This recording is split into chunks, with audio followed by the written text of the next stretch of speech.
Hello students, good morning to all of you. आज हम पढ़ेंगे chapter 1 vector space and subspaces example number 3। तो previous video में हमने पढ़ा था वेक्टर स्पेस होता क्या है और कौन कौन हमारा वेक्टर स्पेस बनाएगा। जैसे कि हमने पिछले 2 क्वेश्चन करे थे, उसमें क्या पढ़ा था, set of all vectors in a plane over the field of real number is a vector space with respect to vector addition and scalar multiplication.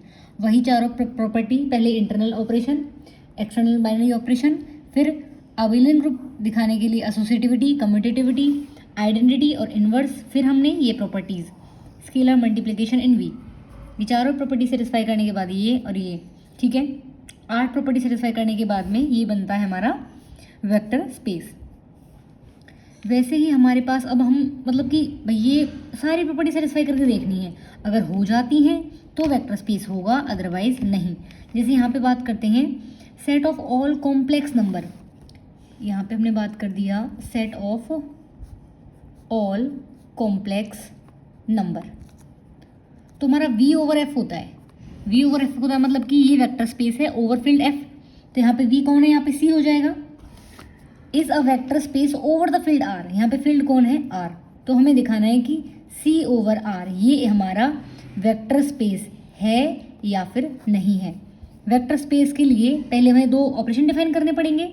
तो हमने मान लिया x1, x2 plus y1, y2, ये x1, x2 ये ordered pair यहाँ से belong कर रहा है हमारा, ठीक है, और y1, y2 भी यहाँ से बिलोंग कर रहा है, तो इसका हो जाएगा x1 plus y1, x2 plus y2। ये हमें ऑपरेशन दे रखा है वेक्टर एडिशन का। और स्केलर मल्टीप्लिकेशन की बात करें तो a x1, x2 is equal of a x1, a x2, यहाँ पे जो a है ये फील्ड से आएगा, दैट मीन्स R से, और ये ऑर्डर्ड पेयर ये कहाँ से बिलोंग कर रहा है, हमारा C से, ठीक है। ये भी हमारा दे रखा है, एक्सटर्नल बाइनरी ऑपरेशन डिफाइन कर रखा है।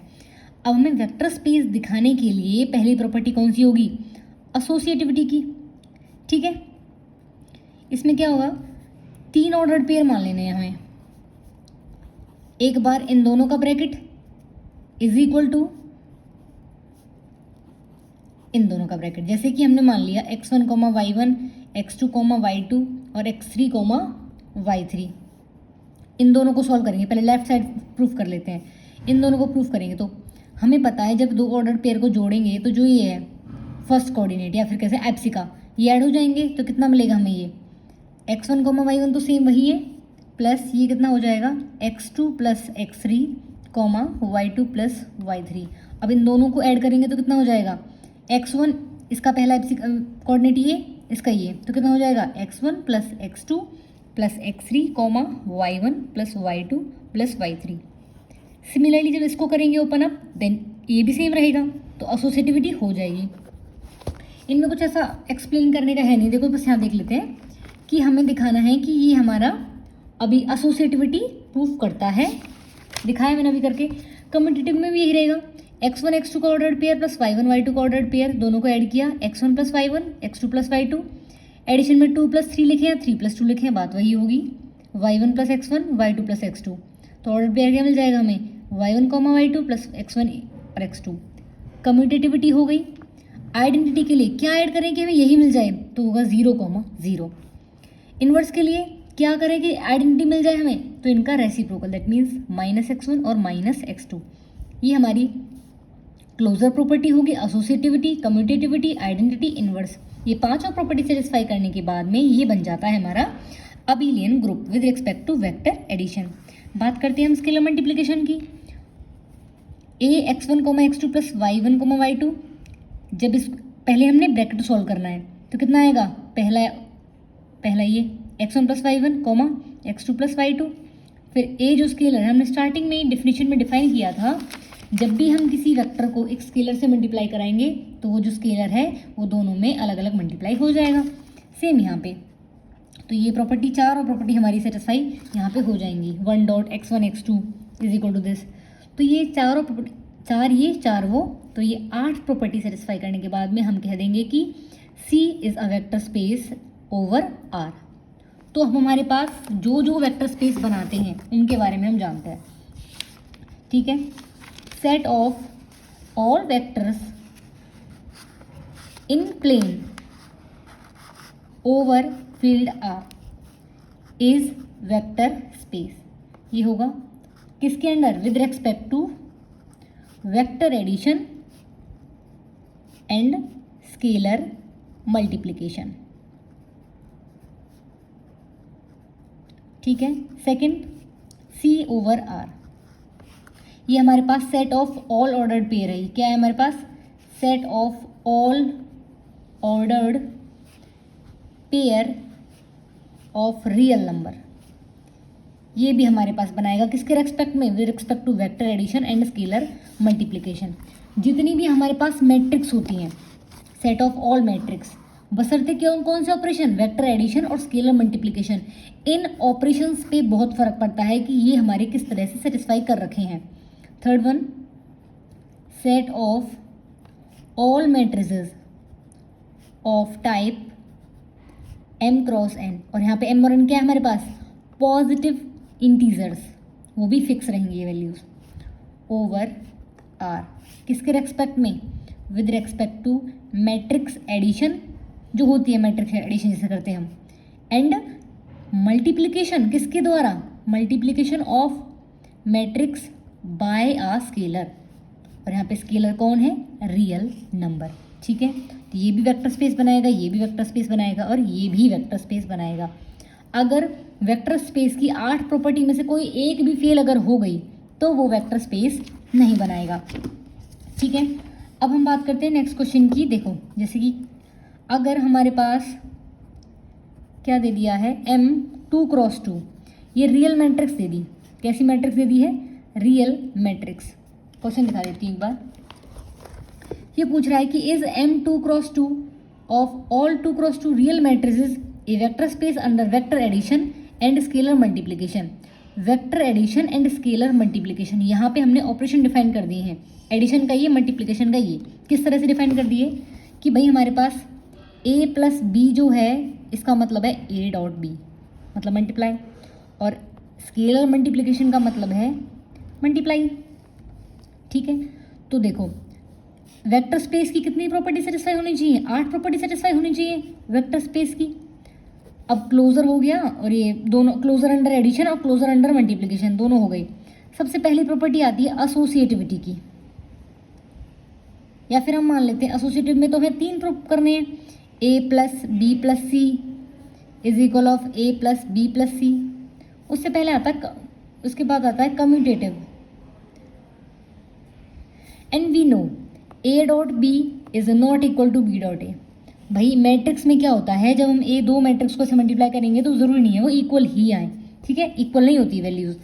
तो हम कम्यूटेटिव की बात कर लेते हैं। कम्यूटेटिव में प्रॉपर्टी रहती है a प्लस बी बराबर होना चाहिए b प्लस ए के। a plus be under this operation क्या आएगा? a डॉट बी, और b प्लस ए की वैल्यू क्या आएगी? b dot A. क्या दोनों इक्वल होती हैं? नहीं होती। That means commutative is not satisfy. चलो अब ये तो फिर रूल वैसे हो गया। एक ले लेते हैं एग्जाम्पल। a की वैल्यू ले ली हमने 1 2 3 4, ठीक है, और b की वैल्यू हमने मान ली है 1 1 2 1, ये मान लिया। अब इसमें a प्लस बी अगर डिफाइन करें हम, a प्लस बी, इसका मतलब क्या होगा? a dot B 1 2 3 4 dot 1 1 2 1। Simplify करते हैं, मल्टीप्लाई कर दो उसको। 1 इंटू 1 2 इंटू 2 4 5 हो गया। 1 इंटू 1 2 इंटू 1 3 हो गया। 3 इंटू 1 3, 4 इंटू 2 8, 11, 3 और 4 7, ये आ गया। अब निकालो b प्लस ए। b प्लस ए का मतलब क्या हो जाएगा? b dot A. b की वैल्यू कितनी है? 1 1 2 1, और a की वैल्यू 1 2 3 4। मल्टीप्लाई करो, 1 इंटू 1 3 इंटू 1 4 हो गया, 6 5 8। क्या ये दोनों वैल्यूज आपस में इक्वल हैं? नहीं है। That means commutative property is not satisfy in this matrix, so not a vector space. और अगर एक भी अगर फेल हो गया तो no need to prove another properties. एक भी फेल हो गई तो वेक्टर स्पेस ये नहीं बनेगा। यहाँ पे हम लिख देंगे कि जो a प्लस बी है वो हमारा b प्लस ए के इक्वल नहीं है। That means it's not a vector space. यहाँ पे सिर्फ हमने सिंबल को रिप्रेजेंट किया है कि यहाँ पे प्लस का मतलब ये है, जो भी डिफाइन करेंगे हमें वो निकालना पड़ेगा। ऐसा नहीं है कि प्लस का मतलब मल्टीप्लाई, नहीं, इसमें डिफाइन ही ऐसे कर रखा है। अगर यहाँ पे डिवाइड कर कुछ और करता, मान के चलो a प्लस बी को डिफाइन कर देता 2a प्लस बी, तो हम ये निकालते, इसका मतलब ही ये हो जाएगा। ये ऑपरेशन डिफाइन करने पे आता है, ठीक है।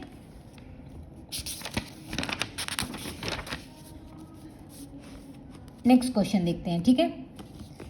नेक्स्ट क्वेश्चन क्या कहता है, is the M set M of 2x1 column matrix. 2x1 बोले तो 2 रो हैं 1 कॉलम है, उनका हमने एक सेट ले लिया है जितनी भी मैट्रिक्स बनती हैं। A vector space over R with respect to a vector addition and scalar multiplication. Addition की बात आ रही है, दोनों को एलिमेंट्स को ऐड करा दिया है, तो ये तो सारी प्रॉपर्टी सेटिस्फाई कर ही देगा। अब अगला देखते हैं, alpha dot A I J matrix is equal to minus of alpha A I J. ठीक है, इसमें देखते हैं भाई हमारे पास जितनी भी मैट्रिक्स हैं, सेट हम क्या कर रहा है, सेट ऑफ ऑल मैट्रिक्स कितने की, ए आई जे 2x1 की जो कॉलम मैट्रिक्स हैं सब इसके पास है, ठीक है। हमें प्रूफ करना है ओवर आर कि क्या ये over R vector space define करता है कि नहीं करता। ऑपरेशन क्या क्या है, A I J plus B I J is equal of A I J plus B I J, दो मैट्रिक्स की एंट्रीज को आपस में ऐड करा दिया। ये तो हो गया वेक्टर एडिशन। मल्टीप्लिकेशन की बात करें कि अगर हम मल्टीप्लाई करा रहे हैं किसी मैट्रिक्स को किसी स्केलर से, तो उसका क्या हो जाएगा, माइनस अल्फा ए आई जे। ये हमने ये ऑलरेडी डिफाइन कर रखा है, ठीक है। अब देखो इसमें एसोसिएटिविटी, दो को ऐड किया फिर तीसरे के साथ ऐड कर दो, या पहले उन दोनों को ऐड करके फिर ऐड कर दो, एसोसिएटिविटी हो जाएगी। बात आती है कम्यूटेटिव की, ए प्लस बी या बी प्लस ए, तो वो भी सेम रहेगी। बात आती है आइडेंटिटी की, क्या ऐड करूँ कि इसमें हमें ए आई जे ही मिल जाए, तो जीरो मैट्रिक्स आ जाएगी, आइडेंटिटी मिल जाएगी हमें जीरो मैट्रिक्स। इन्वर्स की बात करें, एडिशन के केस में कौन होता है इन्वर्स, नेगेटिव, तो मतलब माइनस ए आई जे हो जाएगी इसकी इन्वर्स इसका, तो ये तो अभी लिंक ग्रुप बन गया। अब बात आती है किसकी, सेकंड प्रॉपर्टी की। पहली प्रॉपर्टी क्या कहती है, A U plus we is equal of A U plus के ए वी, ठीक है। फिर आती है A plus B U is equal of A U plus के बी यू। फिर आती है A B U is equal of A B U. ये दोनों करके देखते हैं, इस वाले को करके देखते हैं। फिर एक आती है one dot U is equal of you आएगी। यहाँ पे यू और वी तो मैट्रिक्स से लिए जाएंगे, और ए जो ए और बी है वो कहाँ से है, स्केलर से लिए जाएंगे, ठीक है। अब इस वाली प्रॉपर्टी को देखते हैं, क्यों ले रहे हैं हम ये, क्योंकि माइनस का सिंबल आ रहा है, तो दो बार अगर हम माइनस माइनस लगाएंगे तो पॉजिटिव हो जाएगा। चलो करके देखते हैं। देखो ए कॉमा बी हमने ले लिए रियल नंबर आर से, और जो हमने एक मैट्रिक्स ले ली ए आई जे वो ले ली हमने एम से। तो पहले इसको प्रूफ कर लेते हैं, ए बी यू, ए तो बाहर ही है, ये मैट्रिक्स ये बी और ये मैट्रिक्स ले लिया हमने ए आई जे, ठीक है। जब किसी मैट्रिक्स को किसी स्केलर से मल्टीप्लाई कराएंगे तो वो हमें क्या देगा, वो अंदर जाने के बाद में नेगेटिव साइन लग जाएगा, तो माइनस के बी ए आई जे ये हो जाएगी। अब ये भी एक मैट्रिक्स बन गई। किसी मैट्रिक्स को किसी स्केलर से मल्टीप्लाई कराऊंगा तो एक नेगेटिव लग जाएगा और वो एलिमेंट आ जाए, वो नंबर आ जाएगा स्केलर, तो क्या हो जाएगा, माइनस का ए माइनस का बी ए आई जे, ये मैट्रिक्स माइनस माइनस प्लस, तो क्या बन गया, ए बी और ए आई जे, ये मिल गया। अब ये तो होगी लेफ्ट साइड। अब बात करते हैं राइट साइड की। ए बी कोई एक स्केलर है, इसको हमने किसी मैट्रिक्स से मल्टीप्लाई करा है एक साथ, ये एक मान लिया एलिमेंट, तो हमें क्या मिलेगा भाई, minus A B A I जे। ये तो पॉजिटिव दे रहा है, ये नेगेटिव दे रहा है, तो क्या दोनों इक्वल हैं, ये दोनों आपस में इक्वल नहीं है। That means third property of scalar multiplication is not satisfied, therefore it is not a metric space under these operations, ठीक है। ये एडिशन का और ये मल्टीप्लिकेशन का, इसके अंडर ये हमारा वेक्टर स्पेस नहीं बनाता है, ठीक है। सिंपल मैट्रिक्स होगी, simple addition matrix, simple matrix multiplication, उसके अंडर वो मैट्रिक्स वेक्टर स्पेस बनाती है। बट अगर इस तरह से ये डिफाइन कर दिए हों तो उसमें ये प्रॉपर्टी फेल करने की वजह से ये वेक्टर स्पेस हमारा नहीं बनाएगा, ठीक है। अब देखते हैं हम यहाँ पे क्वेश्चन नंबर 6। क्वेश्चन नंबर 6 क्या कहता है, show that the set V of all real valued continuous function of x defined on the interval 0,1 is a vector space over R। पूछा गया है कि जितने भी कंटिन्यूस फंक्शन हैं इस इंटरवल पे बताओ कि वो वेक्टर स्पेस बनाते हैं या नहीं। क्या ऑपरेशन है?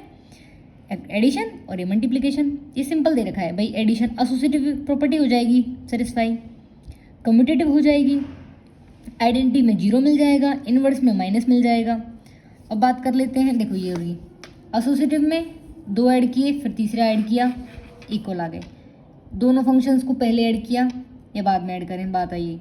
आइडेंटिटी में हमें क्या मिल जाएगा यहाँ पे? आइडेंटिटी में हमें यहाँ मिल जाएगा 0 रियल नंबर। इनवर्स की बात करें तो नेगेटिव मिल जाएगा। प्रॉपर्टीज ऑफ स्केलर मल्टीप्लिकेशन, ये भी हमारी चारों प्रॉपर्टीज सेटिस्फाई हो जाएंगी यहाँ पे, ठीक है। तो ये हमारा वेक्टर स्पेस बनाएगा। तो हमने क्या कह देंगे कि जितने भी फंक्शंस हैं set of all real valued continuous function of x defined on interval 0,1 is vector space किसके ओवर आर। कौन कौन से ऑपरेशन लग रहे हैं? f1 plus f2x is equal of f1x plus f2x for all f1 f2। कहाँ से ले रहे हैं फंक्शन ये हमारे? इससे जो हमने मान रखा है v से, ठीक है। और मल्टीप्लिकेशन की बात करें तो क्या मिल जाएगा हमें? a f1x for all f1 belongs to v and a belongs to f। Field कौन है यहाँ पे? फील्ड कौन है यहाँ पे? Our r। आई बात समझ में? ठीक है, ये हमारा बनाएगा वेक्टर स्पेस। वैसे ही अगर हमारे पास यहाँ पे रियल वैल्यूड कंटिन्यूअस फंक्शन की बजाय अगर हमारे पास यहाँ पे आ जाता है, अगर हमारे पास यहाँ पे आ जाता है कि px denotes set of all polynomials in x over r, या फील्ड मान लो f।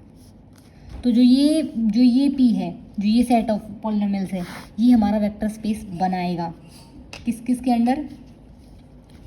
ऑपरेशन कौन कौन से लगेंगे?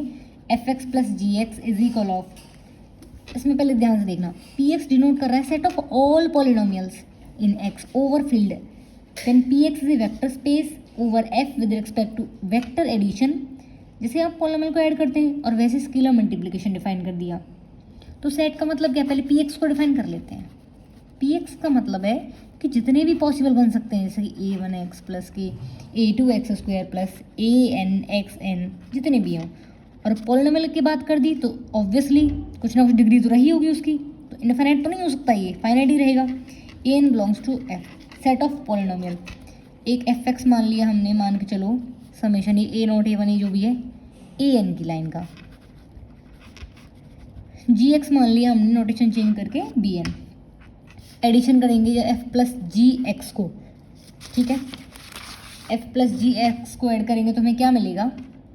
Summation an plus bn xn। और जब मल्टीप्लाई करेंगे तो क्या मिलेगा? a समेशन an xn, ये a अंदर मल्टीप्लाई हो जाएगा an x की पावर n। ये दोनों ऑपरेशन डिफाइन कर रखे हैं। इसके अंडर ये हमारी set of all polynomials in x over f is define is a vector space over a field f, या फिर px ओवर f लिख दो। मतलब ये वेक्टर स्पेस हमारी बनाएगी अंडर दीज ऑपरेशंस। ओके, ठीक है। ऑपरेशंस बहुत मैटर करते हैं कि हम क्या लेके चल रहे हैं। अब बात करते हैं हम नेक्स्ट क्वेश्चन की। नेक्स्ट क्वेश्चन क्या कहता है? Example number 8, q√2 is equal of a plus b√2। a b belong कर रहे हैं हमारे रैशनल से, तो वो हमारा वेक्टर स्पेस होगा over q with respect to the composition. ये वेक्टर एडिशन और ये स्केलर मल्टीप्लिकेशन। q यहाँ पे रैशनल डिफाइन कर रहा है। रैशनल नंबर कौन से होते हैं? जो p बाई q की फॉर्म में लिखे जा सकें, डिनोमिनेटर नॉन जीरो रहे, और p और q कहाँ से आएंगे? हमारे इंटीजर से। आई बात समझ में? ये भी हमारी सारी प्रॉपर्टी सेटिस्फाई करेगा। देखो, वेक्टर को ऐड कर लो, एसोसिएटिव लगाओ या फिर कम्यूटेटिव। आइडेंटिटी के लिए 0 प्लस √2, इनवर्स के लिए नेगेटिव। स्केलर मल्टीप्लिकेशन की प्रॉपर्टी सेटिस्फाई हो जाएंगी। ये क्वेश्चन करके देखना एक बार, कोई भी डाउट आए इस क्वेश्चन में या किसी भी क्वेश्चन में, तो कमेंट कर देना। अब जो हमारे एग्जाम्स में बहुत ज़्यादा यूज़ होते हैं वो ये स्टेटमेंट्स होती हैं, एक तो एग्जाम्पल नंबर 9 की और एक एग्जाम्पल नंबर 10 की। कोई भी फील्ड अपने ही ओवर वेक्टर स्पेस हमेशा बनाएगा ही बनाएगा। देखो क्वेश्चन देख लेते हैं। Show that any field forms a vector space over itself. मतलब यहाँ पे फील्ड भी खुद ही है वो, और वो वेक्टर भी खुद ही है, ठीक है। अब अगर हमारे पास वो फील्ड है तो उसके पास दो ऑपरेशन रहे होंगे, ठीक है, दो बाइनरी ऑपरेशन होंगे ही होंगे, एक एडिशन का और एक मल्टीप्लिकेशन का। अब अगर वो फील्ड है तो फील्ड में तो अबिलियन ग्रुप की सारी प्रॉपर्टी सेटिस्फाई होती है अबिलियन ग्रुप की।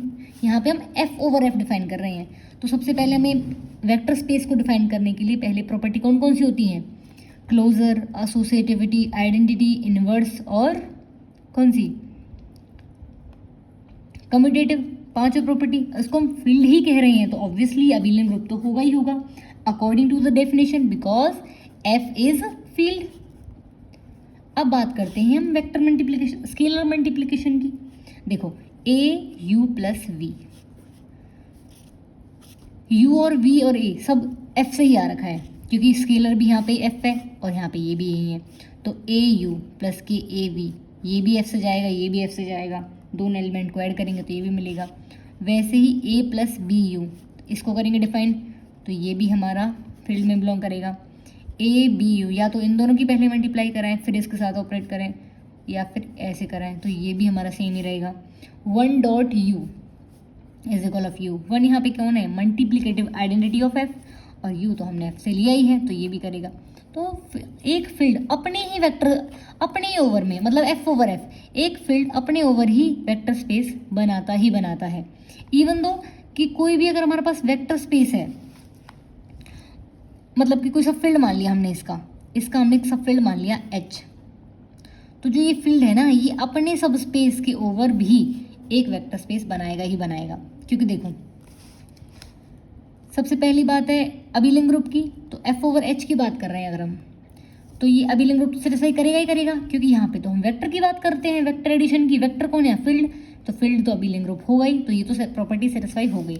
बात आती है इनकी, ए यू प्लस वी, ए कहाँ से बिलोंग कर रहा है हमारा? एच से, बट एच तो खुद ही एफ का एलिमेंट है, तो जब इसको हम ए यू प्लस के ए वी नहीं लिख सकते? लिख सकते हैं ऑब्वियसली, क्योंकि वो उसके सारे एलिमेंट तो ऑलरेडी एफ में है ही हैं।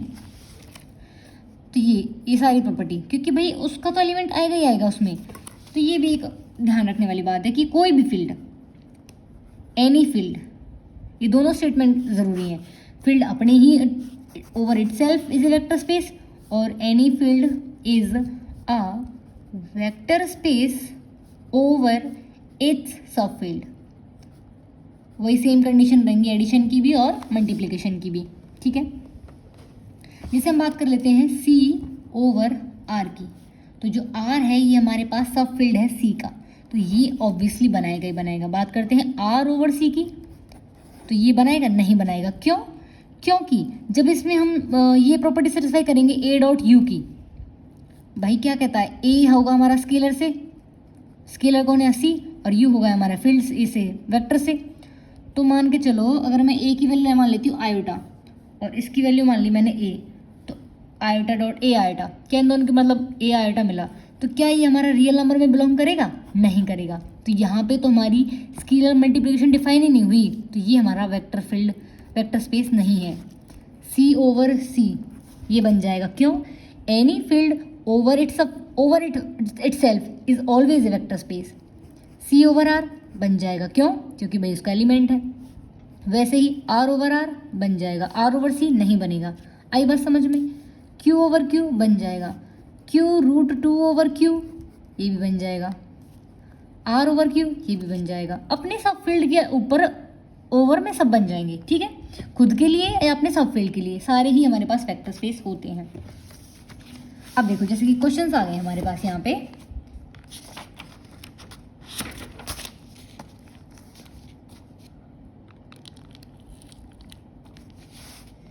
पे पूछ रहा है सी ओवर सी। अभी हमने पढ़ा था any field is vector space over itself, तो ऑब्वियसली ये होगा। C over R, any field over it subfield always a vector space होगा। क्यू ओवर आर, वही वाली बात है, अगर हमने रियल नंबर का कोई एलिमेंट ले लिया, मान के चलो √2 ले लिया, √2 ले लिया फील्ड से, ए डॉट यू की बात कर रहे हैं हम स्केलर मल्टीप्लिकेशन की, और ये ले लिया हमने 1/2, तो ये जो एलिमेंट है ये हमारा क्यू में बिलोंग नहीं करेगा, तो ये नहीं बनाएगा Q over R. R over C नहीं बनाएगा, क्योंकि यहाँ पे ये सब फील्ड है, ये फील्ड है, ये भी हमारा बिलोंग नहीं करेगा, जैसे कि मैंने अभी अभी यहाँ पे बताया था। क्यों? क्योंकि स्केलर मल्टीप्लिकेशन डिफाइन नहीं होती। All polynomials over R with constant term zero, ये हमेशा हमारा बनाएगा। ठीक है, जैसे यहाँ पे देख लेते हैं, ओवर 0 हमेशा बनाएगा। कांस्टेंट टर्म 1, अगर हमारी कांस्टेंट टर्म 1 हो गई तो यहाँ पे हम आइडेंटिटी डिफाइन नहीं कर पाएंगे, तो ये नहीं बनाएगा। Set of all ordered pair of integers over real number नहीं बनाएगा, क्योंकि जब हमने कोई रियल नंबर मल्टीप्लाई करके फिर हम इनको, मतलब मान के चलो ये ऑर्डर्ड पेयर हमारे पास a, b है, स्केलर डिफाइन कर रहे हैं, मान के चलो हमने ले लिया है रियल नंबर √2 या फिर 1/2 ले लो, तो जब 1/2 की इससे मल्टीप्लाई कराएंगे तो 1/2 a/2 और b/2 बनेगा, और ये दोनों नंबर मान के चलो a की वैल्यू 5 है और b की वैल्यू 9 है, तो क्या बनेगा 5/2 और 9/2, तो क्या ये हमारे इंटीजर्स हैं? नहीं है, तो ये हमारा जो है इंटीजर, ये हमारे कौन सी प्रॉपर्टी को फेल कर रहा है? क्लोजर अंडर मल्टीप्लिकेशन को फेल करने की वजह से ये हमारा पास वेक्टर स्पेस नहीं बनेगा। Same with the case of all polynomials with positive coefficient, कि जितने भी कोफिशिएंट है पॉजिटिव है। बात कर लेते हैं, मान के चलो हमने रियल नंबर जो है जो a वैल्यू है वो हमने मान ली नेगेटिव, मान ली कोई वैल्यू, जब a और जो पॉलिनोमियल है वो सब पॉजिटिव कोफिशिएंट की है, जब ये नेगेटिव उससे मल्टीप्लाई होगा तो सब क्या मिल जाएंगे हमें? कोफिशिएंट नेगेटिव मिल जाएंगे, तो क्या ये इस वेक्टर में बिलोंग करेगा? नहीं करेगा। That's why closure not closed under scalar multiplication, इस वजह से ये वेक्टर स्पेस नहीं बनाएगा। बात कर लेते हैं इसकी, u plus we is u dot v और au is equal of u alpha. यहाँ पे हमारे पास ये पॉजिटिव रियल नंबर है, हमें बताना है कि ये वेक्टर स्पेस बनाएगा या नहीं बनाएगा। u plus we is equal of u dot v, au is equal of u a, मतलब जो स्केलर से मल्टीप्लाई कर रहे हैं वो उसकी पावर हो जाएगी। तो ये इसको हमें, अगर भाई देखो, सबसे पहले हमें दिखानी है क्लोजर तो ऑब्वियसली ये है, क्योंकि दो रियल नंबर के आपस में मल्टीप्लाई करेंगे तो वो भी हमारा रियल नंबर रहेगा ही रहेगा। अब आर पॉजिटिव की बात कर रहे हैं, ये डिफाइन करना है, ये हमारा स्केलर मल्टीप्लिकेशन की सारी प्रॉपर्टी सेटिस्फाई करेगा। एसोसिएटिव भी है, एसोसिएटिव क्यों है? u डॉट वी फिर w या फिर u वी w, दोनों इक्वल रहेंगे नहीं रहेंगे मल्टीप्लाई में? ऑब्वियसली रहेंगे। u को v से मल्टीप्लाई करो या v को u से मल्टीप्लाई करो, रियल नंबर्स है, रियल नंबर्स ऑब्वियसली बराबर रहेंगे। किससे मल्टीप्लाई करूँ हमें कि हमें u मिल जाए, तो 1 हो गया। u की मल्टीप्लाई, यहाँ पे u को किसके साथ ऐड करूँ, मतलब u प्लस वी हमें 1 मिल जाए। एक मिनट, सॉरी, यहाँ पे हमने क्या क्या निकाल दिया है? एसोसिएटिविटी प्रूफ हो गई, क्लोजर हो गया है, कम्यूटेटिव हो गया है, आइडेंटिटी हो गई है। That means u plus v करने पे हमें u ही मिलना चाहिए। यहाँ पे u प्लस वी का मतलब है u इंटू के v is equal of u, u से u कैंसिल आउट, तो v की वैल्यू कितनी आ गई? 1। आइडेंटिटी की बात करें तो यहाँ पे कौन है आइडेंटिटी? 1 है। अब बात कर लेते हैं किसकी? इनवर्स की। u प्लस वी करने पे हमें 1 मिल जाए, u प्लस वी करने पे हमें 1 मिल जाए, तो u प्लस वी का ऑपरेशन का क्या कहता है? u dot v is equal of 1। ठीक है, हमें निकालना है इनवर्स, तो यहाँ पे इसे इसको मान लेते हैं v निकालना, तो v कितना हो जाएगा? 1/u, तो उसका रेसिप्रोकल इसका इनवर्स रहेगा। ठीक है, ऐसी सारी प्रॉपर्टी सेटिस्फाई करने के बाद में जो r प्लस है, मतलब set of all positive real numbers over r, हमारा क्या डिफाइन कर देगा? एक वेक्टर स्पेस डिफाइन कर देगा अंडर दीज ऑपरेशंस। ठीक है,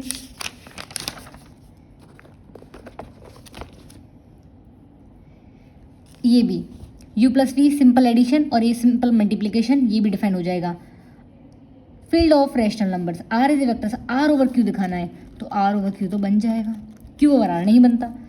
ऐसे इसमें ज़ीरो है, एलिमेंट ज़ीरो है तो ये वेक्टर स्पेस बन जाएगा। लेस देन के लिए क्या हो जाएगा, कोई भी नेगेटिव से मल्टीप्लाई करा दो, जब नेगेटिव से नेगेटिव की मल्टीप्लाई कराऊंगे तो पॉजिटिव हो जाएगा। जब पहला एलिमेंट जीरो से बड़ा होगा तो क्या इसमें बिलोंग करेगा, नहीं करेगा। इसमें नेगेटिव, ये भी नहीं करेगा, x40 ये कट जाएगा। ये सारे क्वेश्चंस निकाल देना कि हमारा कौन सा एलिमेंट बिलोंग करता है और कौन सा नहीं करता है, ठीक है।